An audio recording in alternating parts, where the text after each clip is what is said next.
Hi, everyone. I'm Rachel Wolfson, the host and founder of Web3 Deep Dive Podcast. Web3 Deep Dive Podcast focuses on real-world Web3 use cases to help you better understand how Web3 is being applied today and how it may be leveraged in the future. If this sounds interesting, I encourage you to subscribe, like, and share the content that you're seeing today to help spread the word about Web3. Hey everyone, welcome back to another episode of Web3 Deep Dive Podcast. Today, I'm excited to announce my next guest. His name is Alex Tapscott. He's an author. He is releasing a book called Web3, Charting the Internet's Next Economic and Cultural Frontier. He has many other books, and he is also a co-founder of the Blockchain Research Institute. Hey Alex, how's it going? Hey Rachel, I'm great. Thanks for having me on. Yeah, thanks for coming on the show. So Alex, before we get started, how about you tell our listeners a little bit about yourself and your background? Yeah, sure. Well, where to begin? So I started my career in traditional finance, what they call TradFi these days. I was working in investment banking and capital markets for many years, and it was in that role actually that I first learned about Bitcoin back in 2013, I think. But it wasn't really until 2014 that I started to pay close attention to it. Of course, this was well before the words blockchain or Web3 certainly had entered the vernacular. There was this one new asset, and I think people were trying to make heads and tails of it. The more I looked into it in that period, though, the more convinced I became that this was more than just a new kind of asset, something you could trade and make money on, but it was actually something that was ushering in maybe a new era for technology. That blockchain, the underlying technology of Bitcoin, was a new digital medium for value that could be used to program anything of value, not just Bitcoin, but other kinds of assets, including, by the way, securities, which was the thing that I was primarily working in at the time. And, so I was just doing this kind of part-time looking into it, and it was actually on a ski trip with my dad in 2014 in Mont-Tremblant in Quebec over a ribeye steak and a bottle of red wine that we started to talk a little bit about this stuff. It just so happened that at the same time he was doing his own investigation into Bitcoin through this program he was running at the University of Toronto. And he recruited me to write a report. So while I was still working full-time, I started working on this space. And that report led to other research that we did together. And that research became the basis for a book that we wrote in 2015 called Blockchain Revolution. Now, the way that came about was kind of funny. I was contemplating maybe a career move, and I had a great job at the time, but I was given an offer I couldn't refuse, to do this project.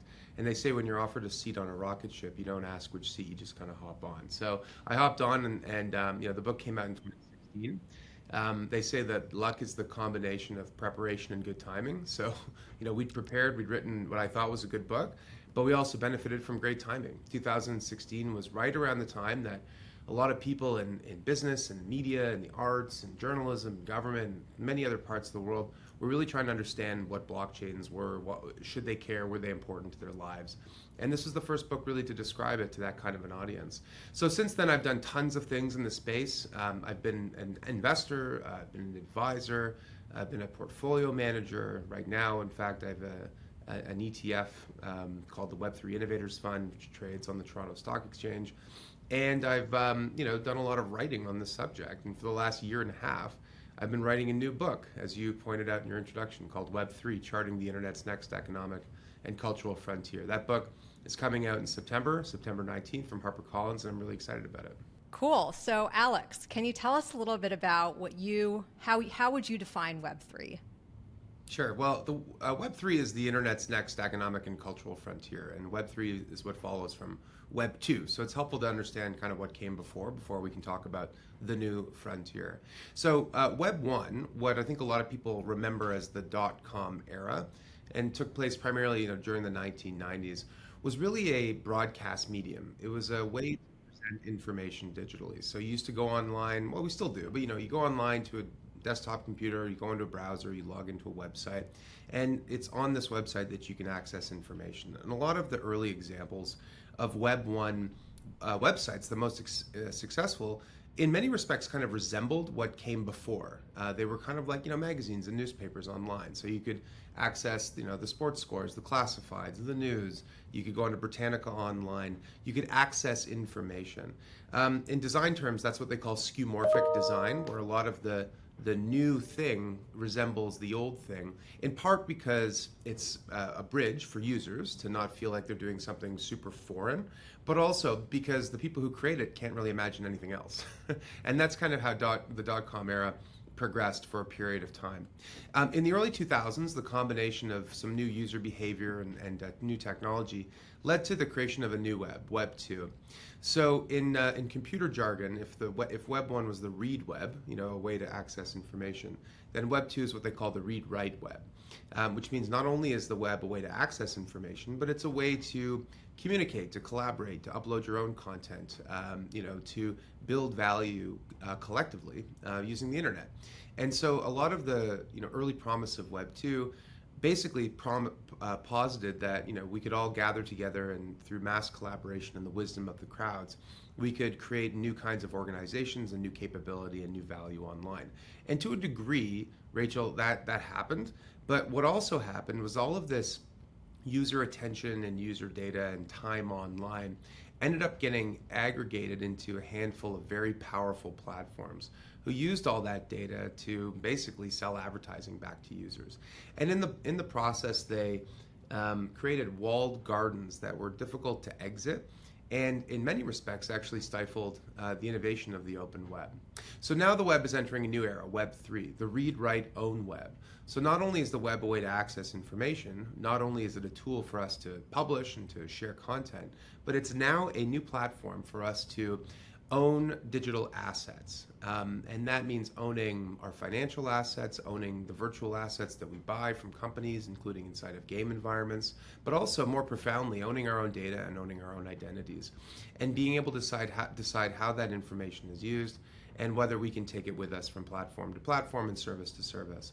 And this new ownership web has the promise, holds the promise, in my opinion, to kind of rewrite the economic power grid and to change business and society in some really profound and unexpected ways. And I think, like all prior eras of the web, it's going to be foundational for business, and it's going to usher in new winners, and it's going to make losers of companies that fail to embrace this new paradigm. Mm-hmm. Yeah, I mean, you said some really interesting things there. Businesses, so basically, let's break that down a little bit. Businesses will start incorporating Web3, and if they don't, they'll fall behind. So Alex, are we already seeing businesses today incorporate Web3, and if so, what are they doing? Well, it's a great question, and the answer is yes, but to varying degrees. There was a report out from Coinbase just a couple of days before we recorded this podcast that said that half of all Fortune 100 companies were doing something in Web3. But the something, differs a lot from company to company, right? But I think what we are seeing is a lot of companies understanding that, this is potentially a new powerful technology platform that will allow them to access new markets or create new kinds of products or to tap into new kinds of customers that weren't previously possible. And we could talk about many of them. I mean, I think of companies like Nike, for example, a company that has excelled in celebrating creators and athletes through branded merchandise and shoes and so forth. Seeing NFTs and digital assets as a kind of new frontier for connecting with fans and connecting with consumers. So they bought a company called Artifact a couple of years ago, and then recently launched their .swoosh initiative. And they've hired some incredible people to build out that platform. And in a way, it makes sense. Things like Nike shoes. If you're wearing a new pair of Air Jordans, you're wearing it for a lot of reasons. One, you might objectively, you might like the shoe. It might be comfortable, but also you're trying to sort of celebrate Michael Jordan. You love Michael Jordan, and you're also trying to project a certain kind of image to your peer group. Now, increasingly, Gen Zs and other young people are spending more and more of their time online, and a bigger share of their personal self-worth and the way in which they sort of identify themselves is through their digital self, not just their physical self. So it makes sense that a company that traffics in projections of self, would want to also look at this new frontier online as a way to do that. Another one is Starbucks. Starbucks is a company that has done major work in this area in its loyalty point scheme. So, Starbucks is a loyalty point program and a financial services company masquerading as a coffee shop, right? Like its loyalty program, its Starbucks points system is one of the most robust loyalty systems in the world. And Starbucks sees an opportunity to use tokens as a way to offer a richer array of benefits and rewards and experiences to people who are using their platform. Now, just because those companies are doing that doesn't mean every company is so inclined, but increasingly we're seeing a lot of companies and enterprises experimenting with what I would describe as the Web3 toolkit. So the Web3 toolkit, includes is basically made up of like tokens, right? Digital assets, and those can be tokens that are on the margin, not really material to their business, or they can be something that's really profound. So a lot of brands in the couture brands and a lot of consumer-facing brands are looking at digital assets as a way to explore Web3's new boundless frontier. Those are good use cases that you mentioned, Starbucks and Nike. But my question is, because I want our listeners to really understand the difference between tokens and points that, Starbucks today, you go in and you get points and you can use those points towards coffees or whatever on your next visit. But now we're seeing token rewards. So what's the difference between that and what we're seeing today with points? Yeah, absolutely. So you can think of a token as basically a container for value, in the same way that a website is a container for information. So a website can contain, newspaper, classifieds, it could be a storefront, it could be encyclopedia, it could be social network, whatever. A token is the same thing. So a token is a programmable thing that can be programmed to contain anything of value. But it has different properties from virtual assets like loyalty reward points, for example. One is ownership. So when you own a token, it means that you hold that token, you custody it, and you can transfer it peer-to-peer. You have the ability to move and store and manage that token.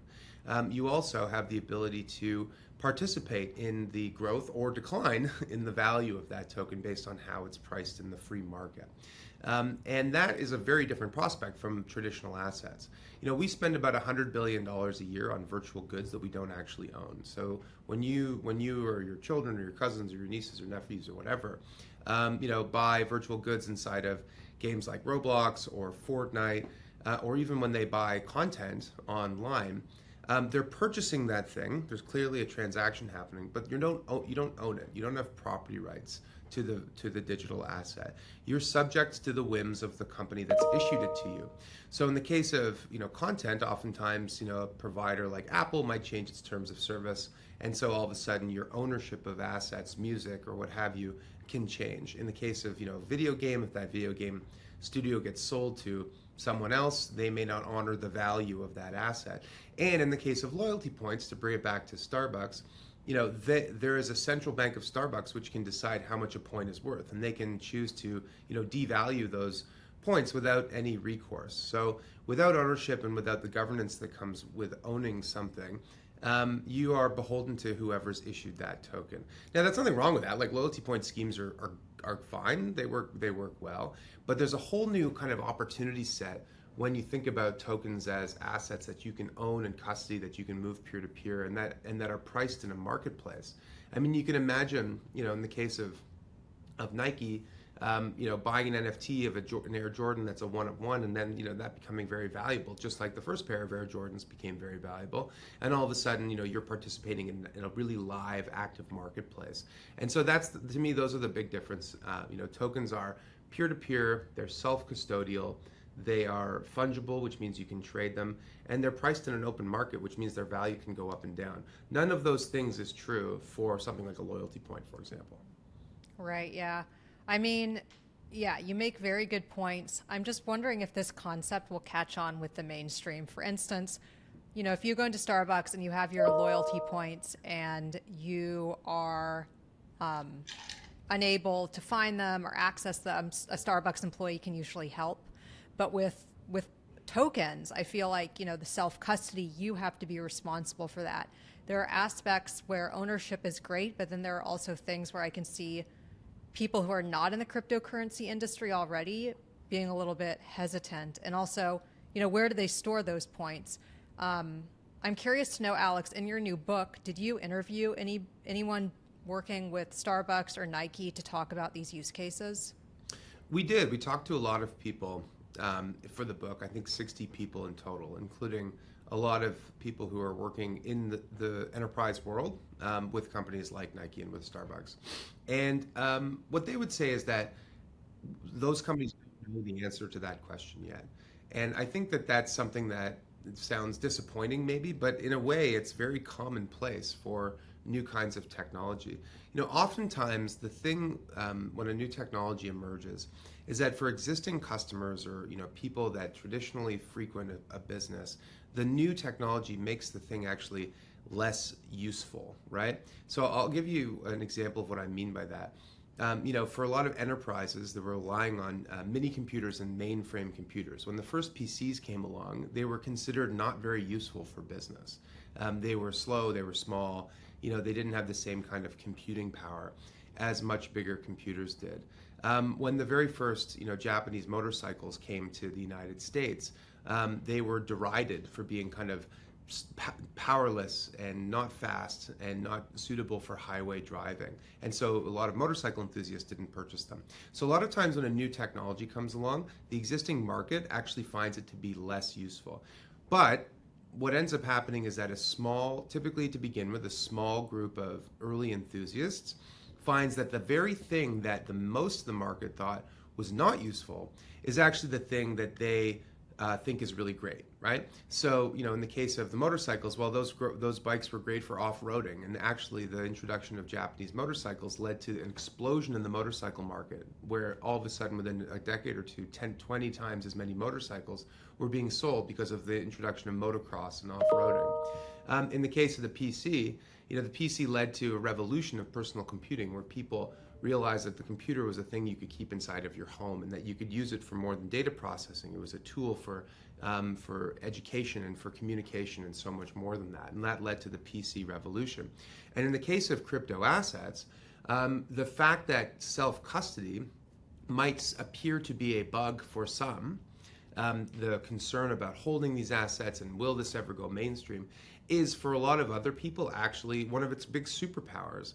So for a lot of people in the world who don't have access to financial services or who live in a country where the currency is unreliable, the ability to hold something of value, in a way that you can take it with you on your device, that allows you to sell it or move it peer to peer, that is the superpower. Now, it may not be suitable for everyone, but that initial group of users, oftentimes the least profitable, least lucrative group of users, incidentally, is the one that finds it the most useful. And ultimately, if that use case can scale and if people consider it to be a benefit, then you can start to see it spread to the rest of the market. And there's plenty of evidence for this. So I gave you a couple of examples of that, of how something new, which is initially considered not mainstream, can actually help to overtake the mainstream. I think it's very possible that we see that with tokens as well. Now, I wish I'd come up with this concept. I should credit, this is from Clay Christensen's The Innovator's Dilemma, those two examples about motorcycles and PCs.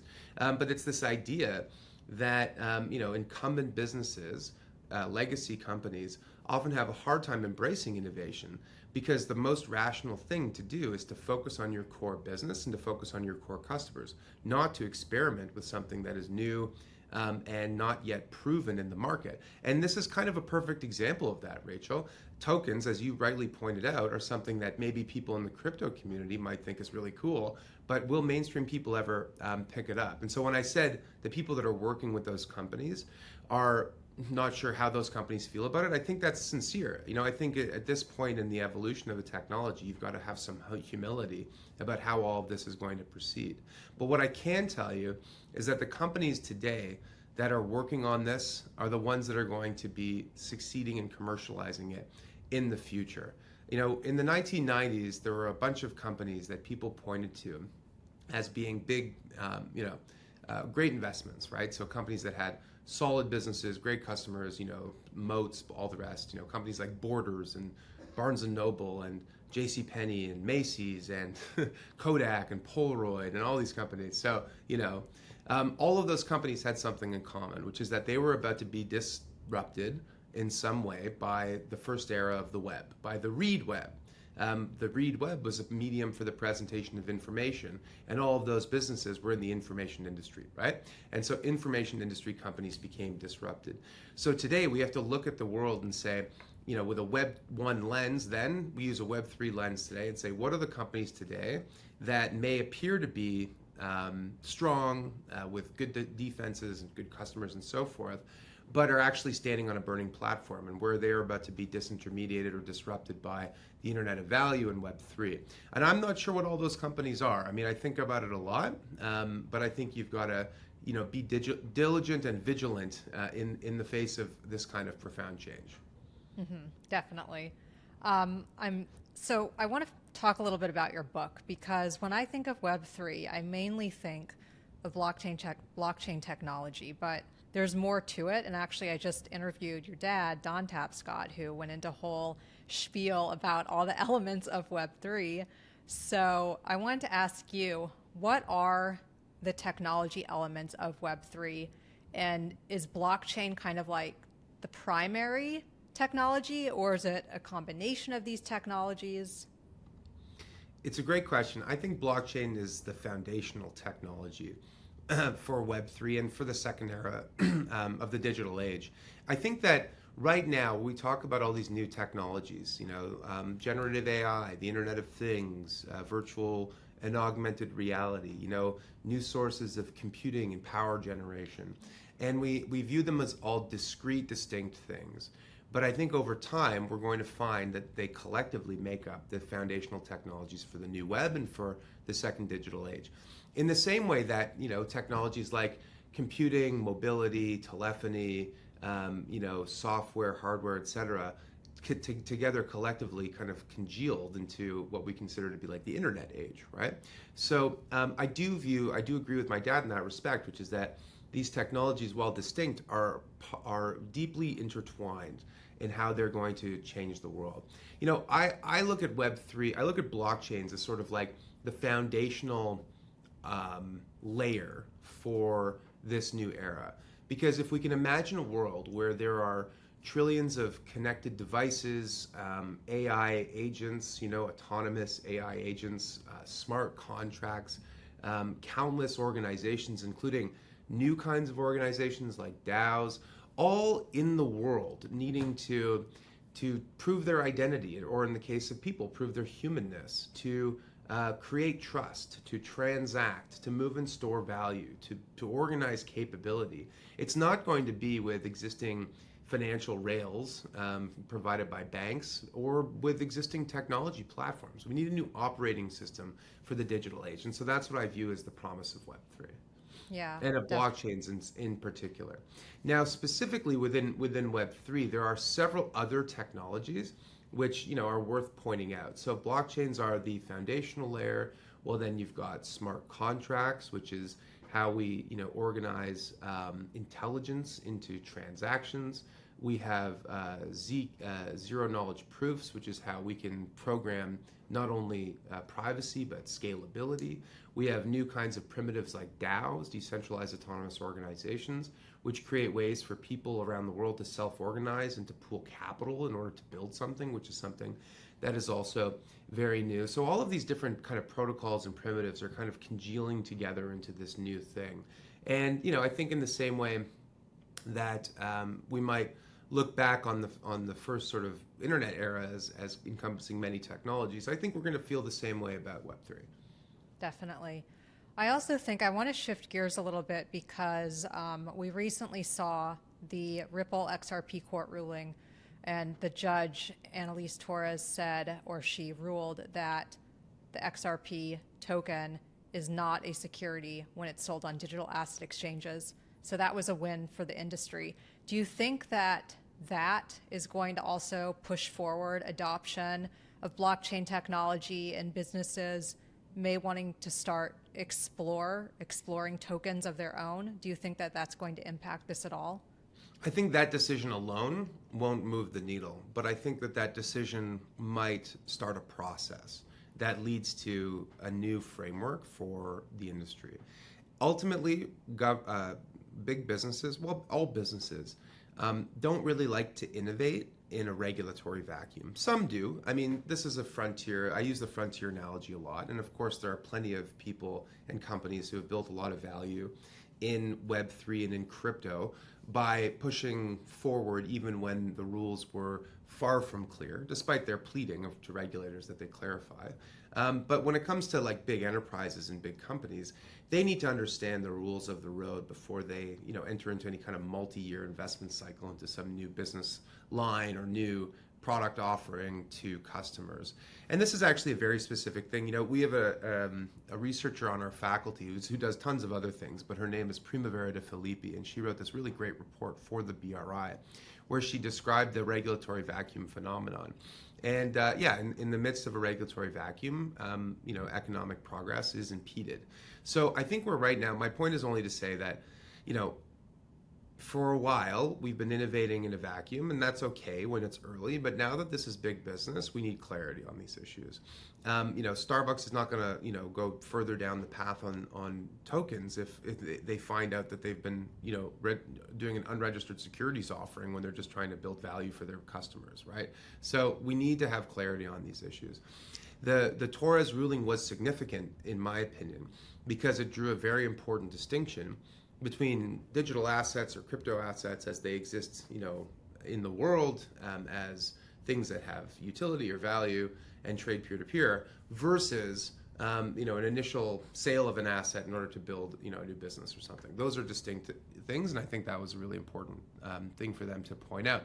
But it doesn't clarify the rules, and if anything, like 2 weeks later, I think, or 3 weeks later, there was a separate ruling where a judge didn't overturn that, but simply posited that, well, maybe that's not true. Well, maybe that's not necessarily something we should agree to. So, there's I wouldn't say competing legal arguments, but I would say that there's a lot of confusion, and that, if more than anything, creates the conditions to, build out a new rule set.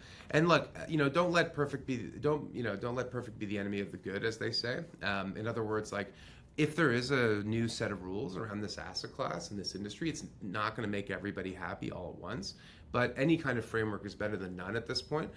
We've seen, in a lot of parts of the world, like the Michael laws in Europe, or even some clarifications on this in Hong Kong and Singapore, have really helped to give industry comfort to innovate there. And I think that right now, I think a lot of people in industry feel like they're standing on quicksand in the U.S. So figuring out a way to create a level playing field and a solid foundation, I think, is going to be really important. Definitely. I also thought it was interesting that, well, it was just a few days ago from today, and obviously when this podcast comes out, we're going to be a few weeks into this, but the SEC told Coinbase, or was that true? I don't know if it was true. The SEC told Coinbase only to list Bitcoin. I don't know if that was a rumor or if that was actually true, but I think that Brian Armstrong said it. So the CEO of Coinbase told the press. So I mean, I don't think he's lying. I'm sure they did tell him that. I don't see any reason why he would say that if it weren't true. Right. And if true, assuming it is true, it to me it reveals that, well, at least in their case, they don't see any distinction between any of these assets really, other than Bitcoin. Mm-hmm. Yeah, it's interesting. So there's still so much that we have to watch and wait for to see how the regulatory environment in the United States will shape up for digital assets. And, like you said, that's going to impact the entire industry and will impact the innovation here in the United States, at least. Certainly, yeah. And, what's interesting, I guess, this time is that obviously the U.S. is hugely important to the future of any new technology. And I think that that's certainly true for Web3, but things are a bit different than they were, 20 or 30 years ago. I mean, there was a time when people considered Silicon Valley almost a bit of a tech Galapagos. That's an expression coined by a person whose name I can't remember right now. But the idea of the tech Galapagos is basically, there's a unique set of conditions. There's capital. There's government R&D, the university network. There is, a culture of entrepreneurship. There's a VC industry. There are other big companies full of employing lots of technologists. And all of these unique conditions led to the creation of a special species of tech founder that could only be found in one single place, just like the turtles of Galapagos or whatever. And that led to the creation of the big internet companies. Well, to be sure, like San Fran and Silicon Valley definitely still have a strong case to make about that. But those conditions exist elsewhere as well. In the early 90s, as the first era of the internet was being commercialized, most of the world's population had never made a phone call. And now 2/3 of the world's population has access to a supercomputer in this form of a smartphone connected to the internet. So, technology tools, capital, talent, et cetera, are more distributed than ever. And then the second thing is that this technology itself lends itself to global collaboration, to decentralization. You don't necessarily need to be anywhere in order to participate in this. And I think in a way that's a really positive thing. They say that technology is a steamroller, technology is flattens the world. Well, if that's true, then I think Web3 will be a steamroller. That's an expression I'm still trying to nail down. But anyway, but it's going to flatten things out. It's going to make it easier to move value, store value, earn assets, and so forth.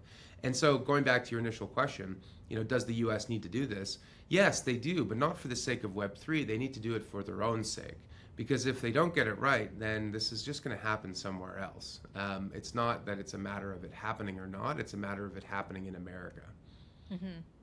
Yeah, and I mean, I'm sure you have lots of insights because you are the co-founder of the Blockchain Research Institute as to where innovation is happening in the world. I've been told that a lot of innovation is happening in Asia in terms of adopting Web3 technology. What are your thoughts on that? Do you see a particular region adopting faster than others?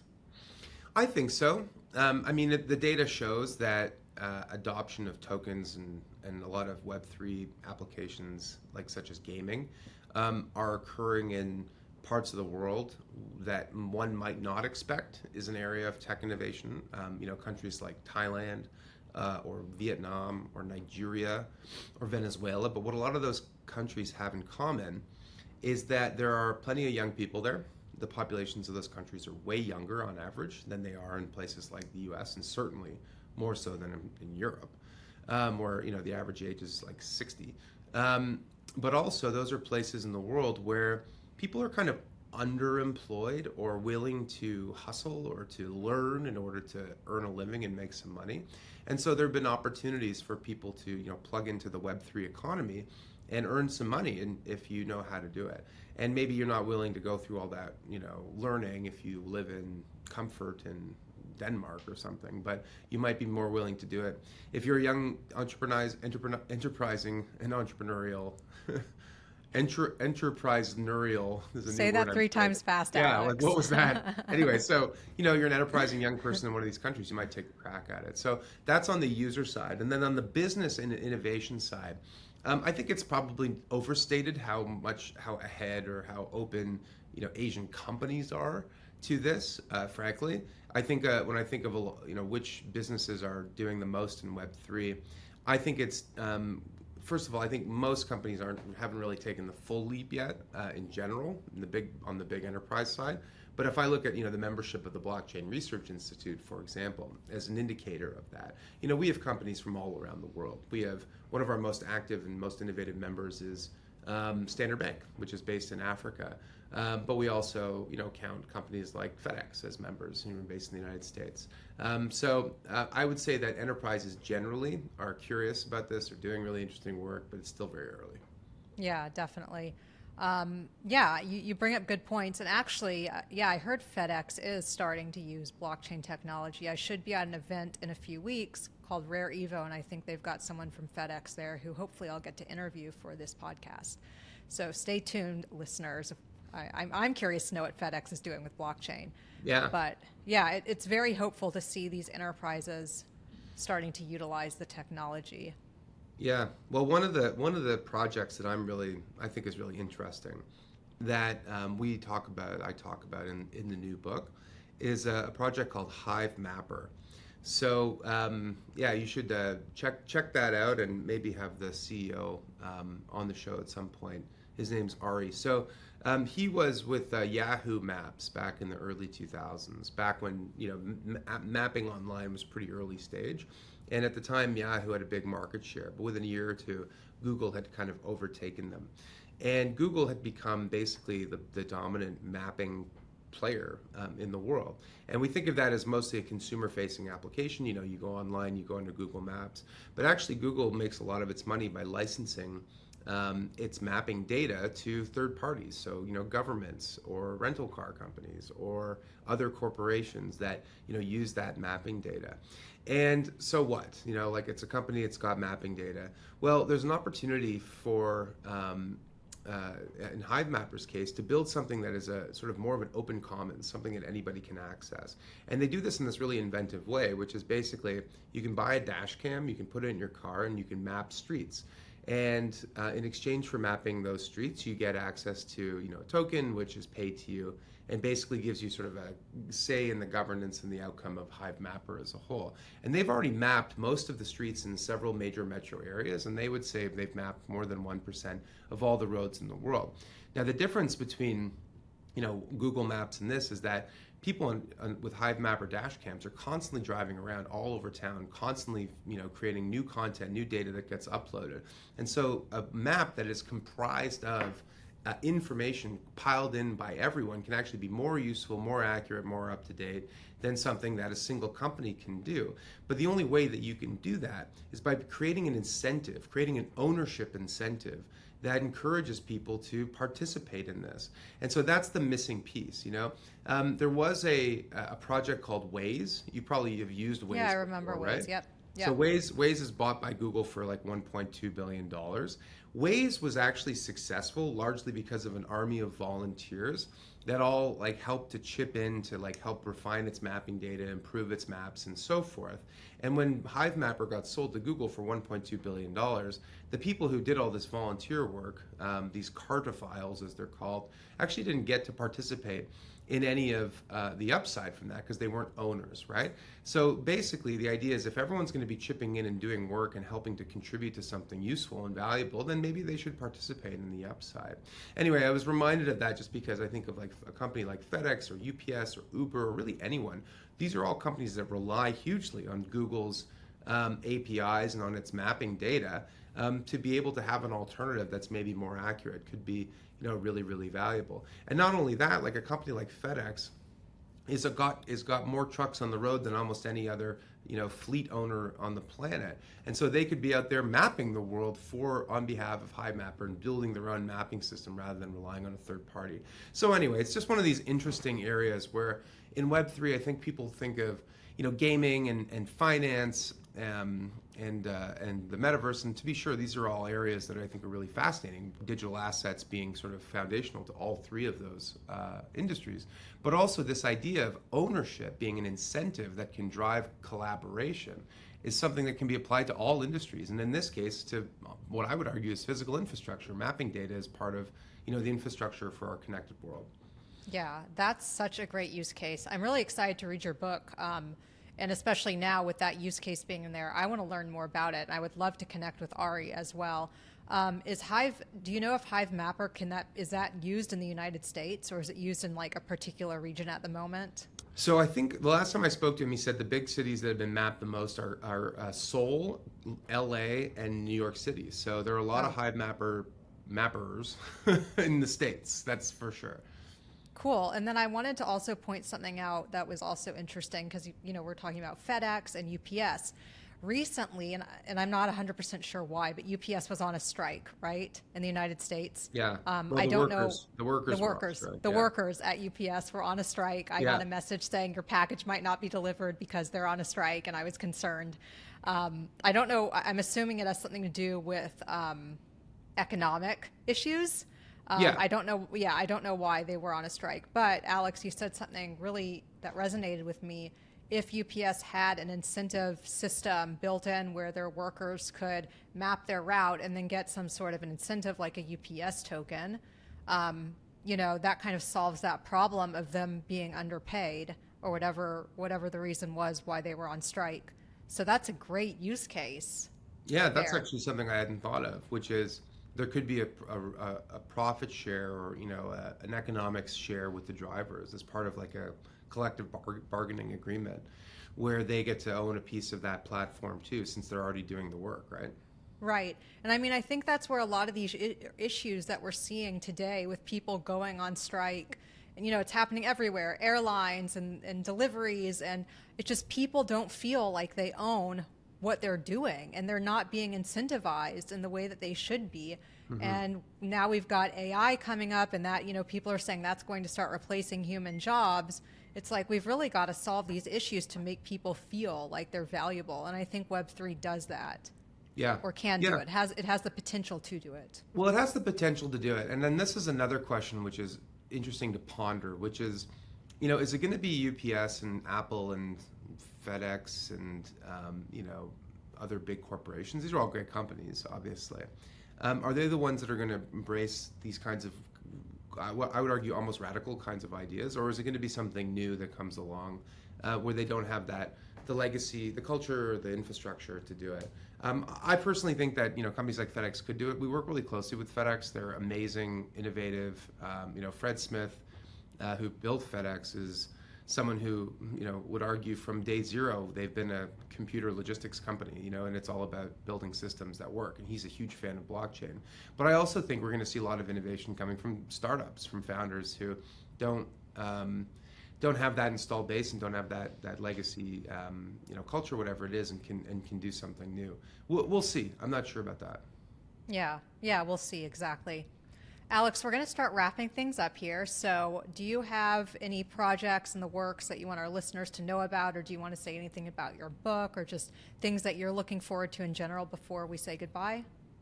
Well, I'm really looking forward to the fall and to the launch of the new book, which comes out on September 19th, and it's available for pre-order. I would say that I'm really looking forward to resetting the conversation about Web3. I think that recent events and some common misconceptions have thrown fresh mud on the windshield and really kind of skewed the perspective for a lot of people about what this technology is and isn't, what it can and cannot do. And my hope is that this book helps to clarify, to wipe that mud off the windshield and give people a better picture. Ultimately, I view Web3 as an economic and cultural frontier, and that's why I called the book Web3. The internet's next economic and cultural frontier. And frontiers have their fair share of opportunities, but they also have their fair share of risks. And they attract the brightest people and they attract the bravest people, but they also attract your fair share of sharp-elbowed hustlers and criminals and ne'er-do-wells and the rest of it.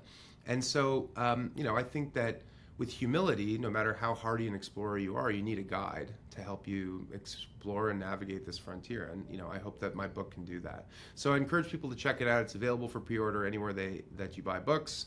I've got a bunch of links to stores on my website, alextapscott.com. So check it out. Cool. Well, I'm definitely going to read it, and I'm excited just to stay in touch with you because you always seem to have a book coming out. So I'm curious to know what your next book is going to be after, this book that you wrote about Web3.